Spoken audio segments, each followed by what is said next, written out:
दुनिया है उससे आप आज परिचय करवाने वाला हूं। तो चलिए शुरू करते हैं।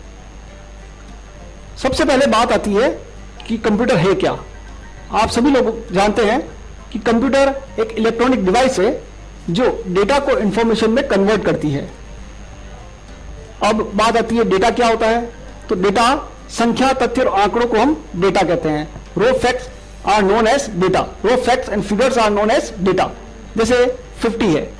अब ये 50 आप किसी से पूछेंगे 50 क्या है, तो वो सीधे से एक ही जवाब देगा कि सर ये 50 तो एक नंबर है सर। तो वास्तव में 50 क्या है? रो फैक्ट।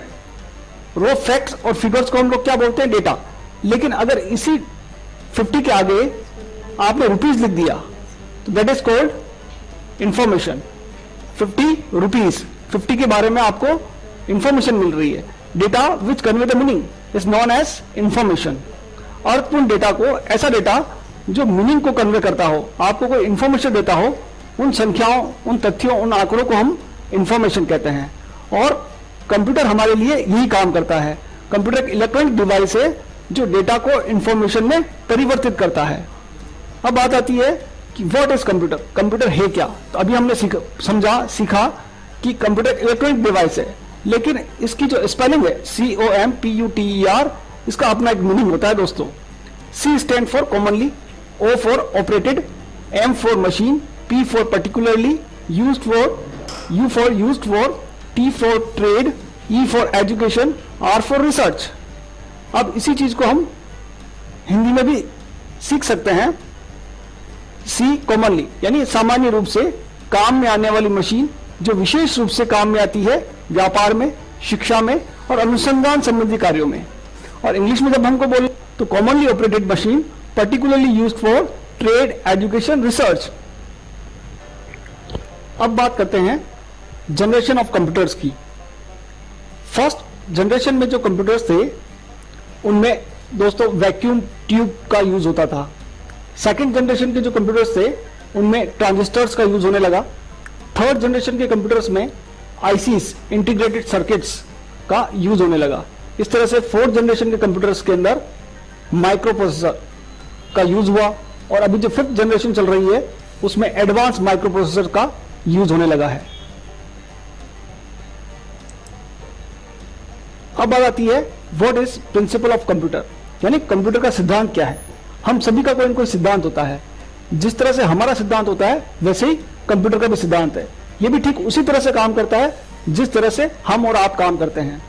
जैसे यदि आपसे कोई आपका नाम पूछे कि आपका नाम क्या है, तो आप अपना जो भी नाम बताएंगे उसका प्रोसेस क्या हुआ।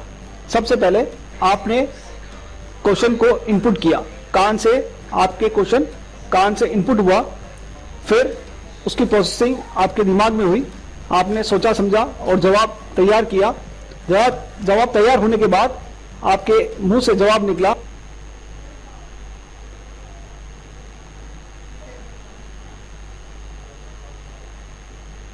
ऐसे काम करता है जैसे हम और आप काम करते हैं। अब बात आती है पार्ट्स ऑफ कंप्यूटर की। इसमें अलग अलग काम के लिए अलग अलग पार्ट होते हैं। जैसे हमारे लिए इनपुट करने के लिए कान है, प्रोसेसिंग के लिए हमारे पास दिमाग है, स्टोरेज के लिए भी हमारे पास दिमाग है, और आउटपुट डिवाइस के फॉर्म में हमारे पास मुंह है।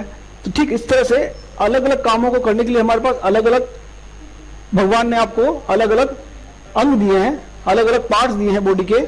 ठीक इस तरह से यहाँ भी अलग अलग कामों को करने के लिए अलग अलग पार्ट्स हैं। फर्स्ट जो हम बात कर रहे हैं वो है इनपुट डिवाइसेस। डिवाइसेस का मतलब है उपकरण।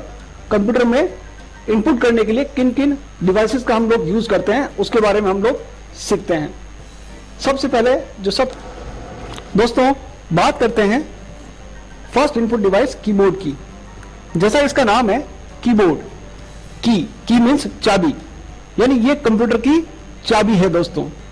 जिस यूजर का हाथ कीबोर्ड पर अच्छी तरह से जमा होता है या जिसे कीज का पूरा नॉलेज होता है, वो कंप्यूटर को बहुत अच्छी तरह से हैंडल कर सकता है, ऑपरेट कर सकता है। टाइप्स ऑफ कीज, यानी कीबोर्ड के अंदर अलग अलग तरह की कीज होती हैं।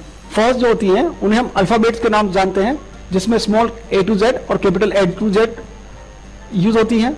नंबर्स की होती हैं 0 to 9, स्पेशल कीज होती हैं विंडोज की, अल्टर की, कंट्रोल की, नमलॉक की, function keys F1 to F12 होती हैं। ये अलग अलग वर्क को अलग अलग तरह से काम करने के लिए अलग अलग सॉफ्टवेयर में अलग अलग तरह से यूज होती हैं। अब सेकंड जो इनपुट डिवाइस है वो है माउस। जैसा इसका नाम है माउस, ये दोस्तों एक तरह का पॉइंटिंग डिवाइस है जो किसी भी चीज को, किसी भी प्रोग्राम को पॉइंट करने के लिए इसका यूज किया जाता है। माउस तीन तरह के जनरली मार्केट में मिलते हैं, एक होता है ऑप्टिकल माउस, एक ट्रैकबॉल माउस, एक वायरलेस माउस। इस माउस में तीन तरह के बटन होते हैं दोस्तों। जो लेफ्ट बटन होता है वो किसी भी प्रोग्राम को ओपन करने के लिए यूज में लिया जाता है। आप जिस प्रोग्राम को ओपन करना चाहते हैं उस प्रोग्राम के ऊपर अपना कर्सर ले जाएं, माउस पॉइंटर ले जाएं और फिर डबल क्लिक करें तो लेफ्ट क्लिक से दोस्तों डबल क्लिक किया जाता है। इस तरह से राइट बटन जो है वो सिंगल क्लिक करने के लिए यूज में लिया जाता है और सिंगल क्लिक जो है, सिंगल क्लिक किसी भी प्रोग्राम की प्रॉपर्टीज को एक्सेस करने के लिए यूज में लिया जाता है। इसी तरह से स्क्रॉल बटन, माउस के बीच में ये जो गिरी टाइप होता है उसको हम स्क्रॉल बटन कहते हैं। पेज अप और पेज डाउन करने के लिए इसका यूज किया जाता है। तो माउस में तीन बटन जनरली यूज में लिए जाते हैं, first left button, right button और स्क्रॉल बटन। माउस के साथ ही एक टर्म और जुड़ी हुई है दोस्तों, ड्रैग एंड ड्रॉप, यानी किसी भी चीज को एक जगह से उठाकर दूसरी जगह पर ले जाने के लिए ड्रैग एंड ड्रॉप जो टेक्निक है वो भी माउस के साथ जुड़ी हुई है।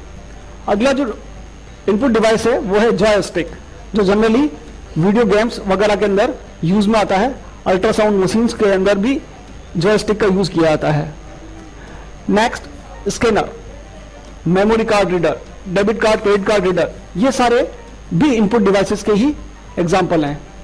इस तरह से बार कोड रीडर, जो आपने मॉल्स वगैरह में देखा होगा कि किसी भी प्रोडक्ट की MRP को एक्सेस करने के लिए, उसको स्कैन करने के लिए इस तरह की एक मशीन का यूज होता है जिसे हम बार कोड रीडर के नाम से जानते हैं।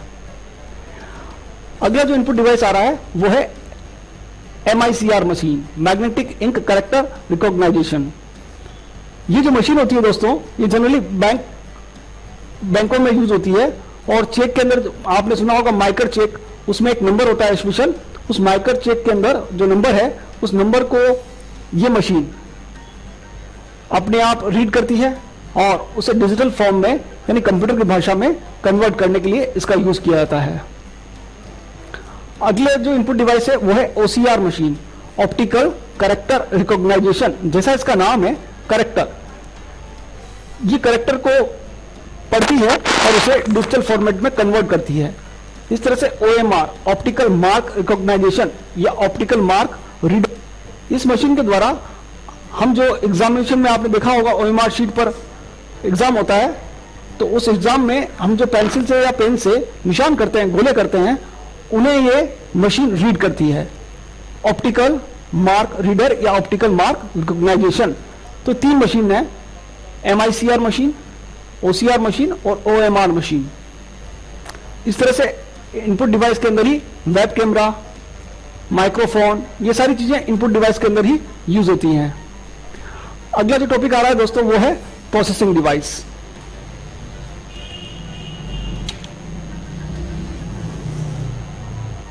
चलिए अब बात करते हैं प्रोसेसिंग डिवाइस की। प्रोसेसिंग डिवाइस में सबसे इंपॉर्टेंट और सबसे ज्यादा काम में आने वाला जो पार्ट है वो है CPU, सेंट्रल प्रोसेसिंग यूनिट।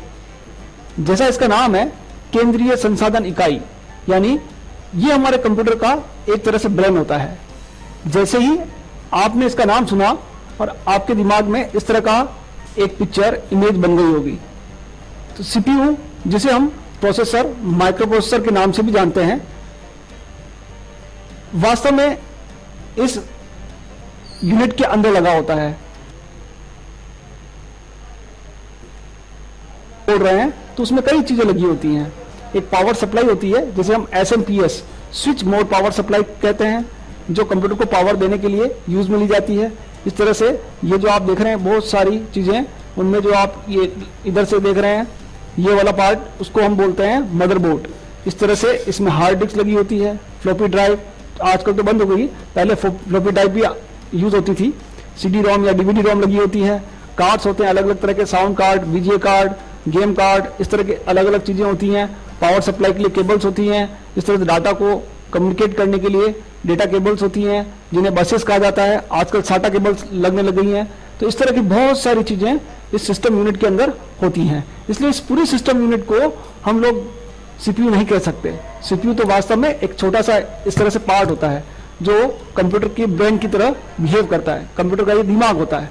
इस CPU के अंदर ये CPU जो होता है ये मदरबोर्ड पे लगा होता है, ये मदरबोर्ड है। मदरबोर्ड क्या है? तो मदरबोर्ड एक PCB प्रिंटेड सर्किट बोर्ड है जिसके ऊपर सारे यहाँ पर आप देख रहे हैं अलग अलग चीजें लगी होती हैं। तो यहाँ पर इस जगह पर लगता है CPU, ये उस CPU लगाने की जगह है। अब ये जो केबल्स हैं वो अलग अलग तरह की केबल्स होती हैं जिन्हें मैंने बताया आपको कि IDE केबल कहा जाता है। इस तरह से आजकल लेटेस्ट टेक्नोलॉजी में SATA केबल्स का यूज होने लगा है। CPU के दो पार्ट होते हैं, एक कहलाता है ALU, दूसरा कहलाता है CU। ALU stand for arithmetic logical unit, CU stand for control unit. ALU जैसा इसका नाम है, अर्थमेटिक और लॉजिकल कैलकुलेशंस को परफॉर्म करने के लिए CPU का ALU वाला जो डिपार्टमेंट है वो रेस्पॉन्सिबल होता है।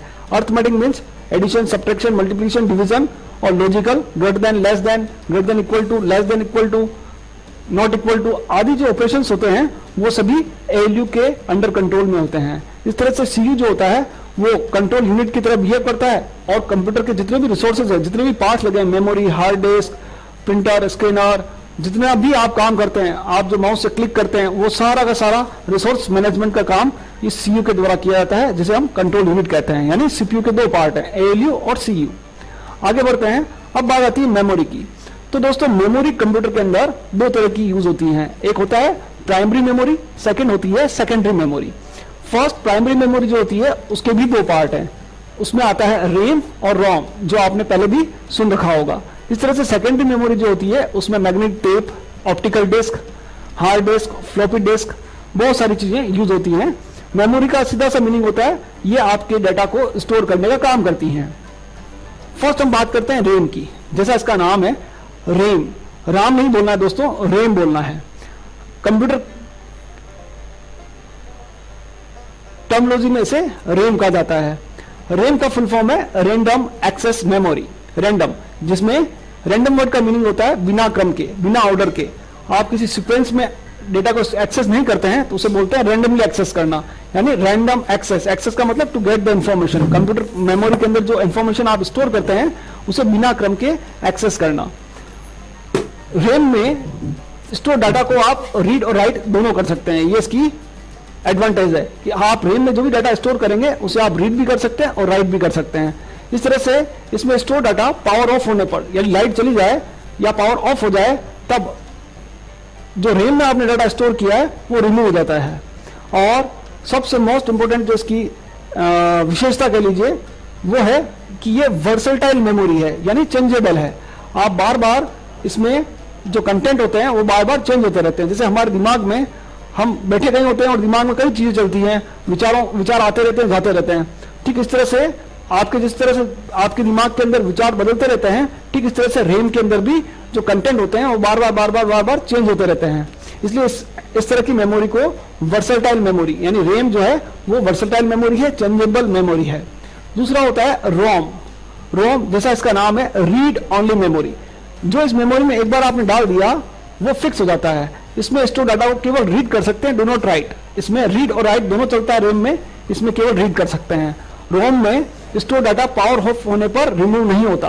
ये ठीक वैसे काम करता है जैसे हमारे साथ होता है। हमारा नाम हम कभी नहीं भूलते हैं, एक बार हमको बता दिया हमारा एड्रेस ये है, हमारा नाम ये, तो वो हमारे रोम में स्टोर हो जाता है, फिर वो कभी डिलीट नहीं होता। ठीक इस तरह से बहुत सारी चीजें होती हैं। जब हम सुबह से शाम तक बहुत सारी चीज देखते हैं, सुनते हैं, तो कुछ चीजें तो हमें याद रहती हैं और कुछ चीजें हम भूल जाते हैं। तो जो चीजें हम भूल जाते हैं वो हमारे रैम में रहती हैं, और जो हम परमानेंट हो जाती हैं वो हमारे रोम में आ जाती हैं। रोम नॉन वर्सेटाइल मेमोरी की कैटेगरी में आता है, यानी इसके कंटेंट चेंज नहीं होते हैं। अब बात आती है टाइप्स ऑफ रैम, यानी रैम के भी अलग अलग प्रकार हैं। फर्स्ट जो है वो है एस रैम, स्टैटिक रैम। अब स्टैटिक रैम जो होती है ये रैम, चलिए बात करते हैं एस रैम, स्टैटिक रैम की। मैंने जैसा कि आपको बताया रैम के दो टाइप्स हैं, एक है एस रैम, दूसरा है D RAM. S RAM stand for static RAM. Static RAM में जो भी डेटा स्टोर होता है वो पावर ऑन होने तक, यानी कंप्यूटर में जब तक पावर रहेगा तब तक स्टैटिक रैम अपने कंटेंट को स्टोर करके रखती है। जैसे ही पावर ऑफ हुआ ये अपने कंटेंट को वॉश आउट कर देती है, यानी ये अपने आप को बार बार रिफ्रेश नहीं करती, इसके कंटेंट बार बार रिफ्रेश नहीं होते। जबकि डायनेमिक रैम, नाम ही इसका डी रैम या डायनेमिक रैम है, ये क्या करती है, अपने कंटेंट्स को बार बार हर कुछ सेकंड्स में अपने कंटेंट को बार बार रिफ्रेश कर देती है। डी रैम के भी तीन टाइप है। फर्स्ट है EDO, extended data out random access memory. Second है SD RAM, synchronous dynamic random access memory. Third होती है डीडीआर रैम, जो अभी आजकल मार्केट में चल रही है, डीडीआर, डबल डेटा रेट। तो दोस्तों ये थे टाइप्स ऑफ रैम्स। इसी तरह से बात आती है टाइप्स ऑफ रोम की। तो फर्स्ट जो टाइप है वो है P ROM, programmable read only memory, in which the user can load programs and data that are read only. इस तरह से सेकंड होती है EPROM, erasable programmable read only memory. ये भी PROM की तरह ही होती है, लेकिन ये रीराइटेबल होती है।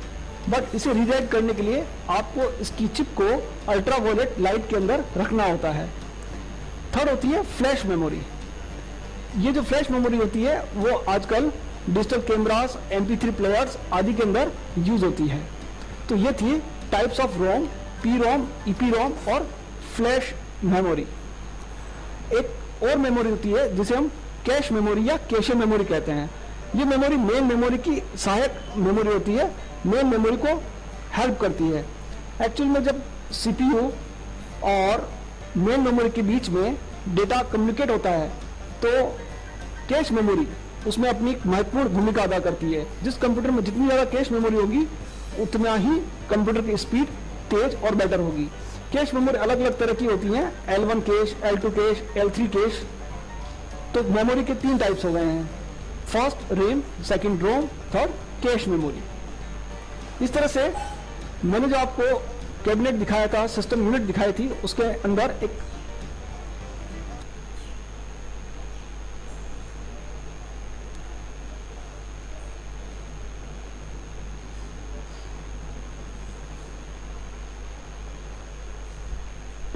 अंदर इस तरह की एक डिस्क लगी होती है और ये हेड है उसका, वो इस डिस्क पर रीड डाटा को रीड और राइट करने का काम करता है। ये डिस्क बहुत तेजी से RPM की फॉर्म में, रोटेशन पर मिनट के हिसाब से इसकी स्पीड को मेजर किया जाता है और ये काफ़ी तेजी से रोटेट करती है और हेड उस पर जाकर आपके डाटा को रीड और राइट करने का काम करता है। तो दोस्तों CPU जो है एक तरह का शॉपकीपर हो गया, रैम उसके लिए शोरूम का काम करती है, हार्ड डिस्क गोडाउन का काम करता है। हार्ड डिस्क में जो भी डेटा स्टोर होता है वो CPU के थ्रू रैम यानी शोरूम में आपको दिखाई देता है। अब स्टोरेज डिवाइस में दूसरा जो कंपोनेंट है वो है DVD या CD रोम। DVD जिसे हम डिजिटल वर्सटाइल डिस्क भी कहते हैं, इसकी कैपेसिटी दोस्तों 4.7 GB के आसपास होती है। इस तरह से CD ROM, compact disc read only memory, CD जिसे हम कॉम्पैक्ट डिस्क कहते हैं। ये दोनों चाहे वो DVD हो चाहे वो CD हो, दो तरह की आती हैं, CD-R और CD-RW, यानी DVD-R और DVD-RW। R for read only, यानी ऐसी CD या DVD जिसमें कंटेंट एक बार आपने अगर राइट कर दिया तो उसे मिटा नहीं सकते। दूसरा होता है रीराइटेबल, एक बार लिखा फिर मिटा के फिर से और रिकॉर्डिंग की जा सकती है। अभी आजकल मार्केट में एक ब्लू रे डिस्क और आ रही है जिसकी कैपेसिटी 50 to 500 GB होती है।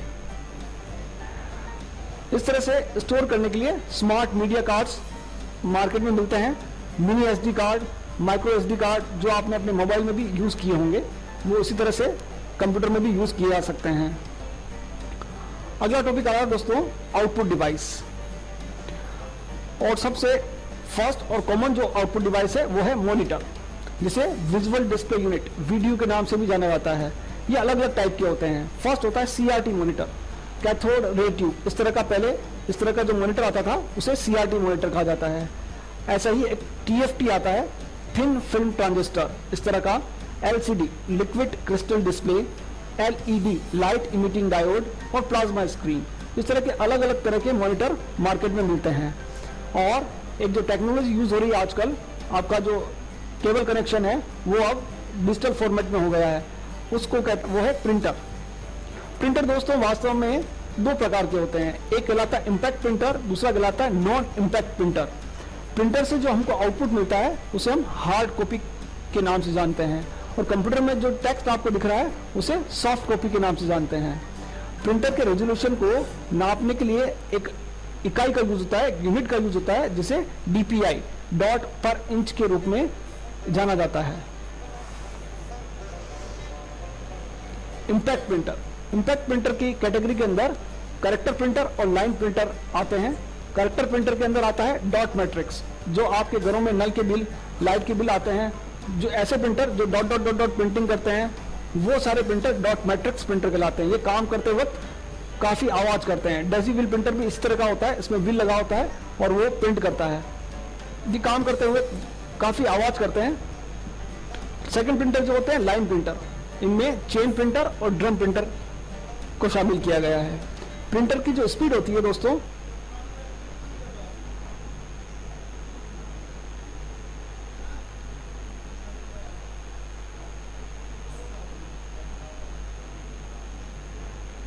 का यूज करता है। इस तरह से जो आपका लेजर प्रिंटर है वो फोटो सेंसिटिव एलिमेंट्स का यूज करते हुए फिर प्रिंट करता है। लेजर प्रिंटर के अंदर टोनर, इंक को हम टोनर कहते हैं, लेजर प्रिंटर के अंदर टोनर यूज होता है। और जनरली ये black and white printer use होते हैं, लेकिन कलर प्रिंटर भी लेजर की फॉर्मेट में आता है, लेकिन वो काफी महंगा होता है। इंकजेट प्रिंटर कलर और ब्लैक एंड व्हाइट दोनों एक साथ प्रिंट आउट निकालते हैं। हेडफोन और स्पीकर, इन्हें भी आउटपुट डिवाइसेस की फॉर्मेट में हम लोग जानते हैं। इस तरह से बड़े बड़े मेप, फ्लैक्स,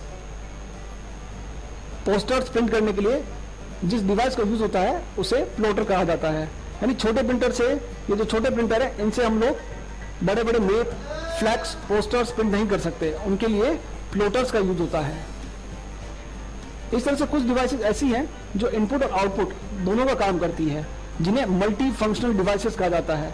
जैसे फैक्स मशीन, ऐसी एक मशीन जिसमें स्कैनर, प्रिंटर, फैक्स मशीन और आपका कॉपियर मशीन, वो सारी चीजें एक साथ होती है, एक ही मशीन में होती है, इसलिए ऐसी मशीन्स को मल्टी फंक्शनल डिवाइसेस भी कहा जाता है। ऐसा ही एक और नेक्स्ट है मोडेम। दोस्तों मोडेम कंप्यूटर में इंटरनेट चलाने के लिए यूज में लिया जाता है। मोडेम एक ऐसा डिवाइस है जो डिजिटल सिग्नल्स को एनालॉग में और एनालॉग सिग्नल्स को डिजिटल सिग्नल्स में कन्वर्ट करता है। मैं आगे इंटरनेट पर एक वीडियो बनाने वाला हूं, वहां मैं आपको पूरा वर्किंग ऑफ इंटरनेट के बारे में समझाऊंगा कि ये डिवाइस मोडेम किस तरह से काम करता है और क्या इसकी नीड है। अभी आपको केवल मोडेम मॉड्यूलेटर डिमॉड्यूलेटर से कहा जाता है। मोडेम इंटरनेट चलाने के लिए यूज में लिया जाता है और ये क्या करता है, ये एनालॉग सिग्नल्स को डिजिटल में और डिजिटल सिग्नल्स को एनालॉग में कन्वर्ट करता है। वास्तव में हमारे टेलीफोन लाइन में से जो वेव्स हमको मिलती हैं वो एनालॉग वेव्स होती हैं, और ये एनालॉग वेव्स हमारा कंप्यूटर सिस्टम नहीं समझ पाता। हमारा कंप्यूटर सिस्टम डिजिटल वेव्स को या डिजिटल तरंगों को ही समझ पाता है। तो कोई ऐसा डिवाइस की हमको जरूरत पड़ती है जो डिवाइस टेलीफोन लाइन के एनालॉग सिग्नल्स को डिजिटल में कन्वर्ट कर कंप्यूटर को सप्लाई करे और कंप्यूटर के डिजिटल सिग्नल्स को फिर से एनालॉग में कन्वर्ट कर टेलीफोन लाइन को सप्लाई करे। तो ऐसे उपकरण को हम मोडेम कहते हैं।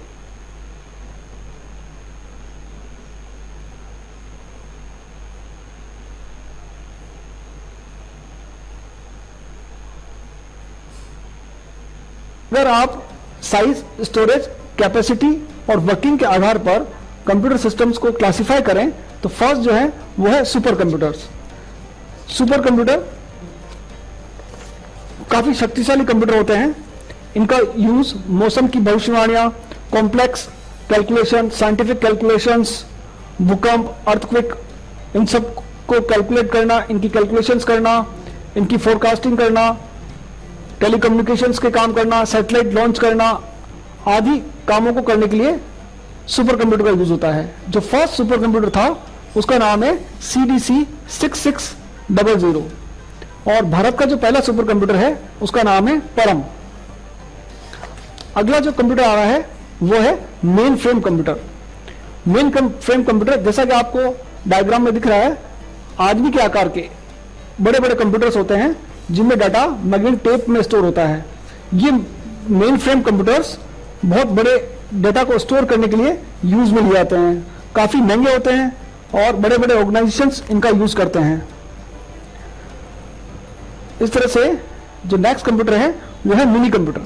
नाम भले ही दोस्तों इसका मिनी है, लेकिन आप देख रहे होंगे डायग्राम में कि किस तरह का ये दिखाई देता है।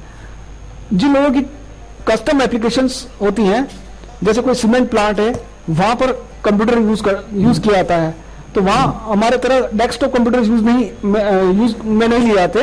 वहां पर स्पेशल उनके काम को करने के लिए ही कंप्यूटर्स को यूज में लिया जाता है।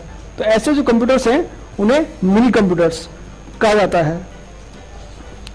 नेक्स्ट जो कंप्यूटर हैं उन्हें हम पर्सनल कंप्यूटर, पीसी या माइक्रो कंप्यूटर के नाम से जानते हैं। इनके कई नाम हैं, desktop, notebook, tablet PC, hand held computers. इन्हें पीडीए, पर्सनल डिजिटल असिस्टेंट के नाम से भी जाना जाता है। इस तरह के नोटबुक जिसे आप लैपटॉप के नाम से भी जानते हैं, इस तरह से मोबाइल पर जब हम मोबाइल चलाते हैं उसे भी हैंड हेल्ड कंप्यूटर सिस्टम कहा जाता है। इस तरह से टेबलेट पीसी आता है जिसमें कॉम्पैक्ट या कस्टम एप्लीकेशंस रन की जाती हैं, उन्हें टेबलेट पीसी के नाम से जाना जाता है। कंप्यूटर की जो भाषा है दोस्तों, उस भाषा को हम बाइनरी कहते हैं, लैंग्वेज जैसे हमारी और आपकी एक भाषा है, उसी तरह से कंप्यूटर की भी एक भाषा है। टू कम्युनिकेट विद कंप्यूटर्स, अगर आपको कंप्यूटर से बातचीत करनी है तो कंप्यूटर की भाषा आनी चाहिए। तो कंप्यूटर की जो भाषा है वो है बाइनरी। बाइनरी भाषा में ही कंप्यूटर काम करता है। इस बाइनरी भाषा में दो ही अक्षर होते हैं, दो ही अल्फाबेट्स होते हैं। जैसे हमारी भाषा के अंदर OI है, ABCD है, उसमें 26 लेटर्स होते हैं। उस तरह से इस बाइनरी के अंदर केवल दो ही, 0 और 1 ही होता है। यूनिट्स इन कंप्यूटर, कंप्यूटर में जो साइज है, जो कैपेसिटी है, उसको मेजर करने के लिए इकाई का यूज होता है, यूनिट का यूज होता है, जिसे हम बाइट के नाम से जानते हैं। 1 बाइट दोस्तों 8 बिट से मिलकर 1 बाइट बनती है। उस तरह से 1 बाइट के अंदर 1 कैरेक्टर जो होता है उसे हम 1 बाइट कहते हैं। 1024 बाइट्स मिलकर 1 किलोबाइट बनती है। जैसे 1 किलो में 1000 ग्राम होते हैं, उस तरह से 1024 बाइट्स मिलकर 1 किलोबाइट बनाती हैं। उस तरह से 1024 किलोबाइट मिलकर 1 मेगाबाइट बनाती हैं। 1024 मेगाबाइट मिलकर 1 जीबी गीगाबाइट बनाती हैं। 1024 गीगाबाइट मिलकर 1 टीबी टेराबाइट बनाती हैं। हार्डवेयर, यानी अगर आपसे कोई पूछे कि हार्डवेयर किसे कहते हैं, तो कंप्यूटर के अंदर जितने भी पार्ट्स जिन्हें हम टच कर सकते हैं, all visible and touchable parts of a computer system is known as hardware. जिन्हें आप टच कर सकते हैं वे सारे पार्ट्स कंप्यूटर सिस्टम के हार्डवेयर कहलाते हैं। जैसे आपका monitor, printer, scanner, keyboard, mouse, सारी चीजें हार्डवेयर की कैटेगरी में आती हैं। सॉफ्टवेयर, ऐसे सारे प्रोग्राम जो कंप्यूटर के अंदर चलते हैं उन्हें हम सॉफ्टवेयर कहते हैं। सॉफ्टवेयर जो होते हैं वो सेट ऑफ इंस्ट्रक्शंस, निर्देशों के समूह होता है। सेट ऑफ इंस्ट्रक्शंस या set of programs are known as software. दोस्तों, अगर आपको ये वीडियो अच्छा लगा हो, उपयोगी लगा हो, तो इसे जरूर लाइक करें, अपने दोस्तों को बताएं, शेयर करें और हमारे चैनल को सब्सक्राइब करना ना भूलें। Thank you so much.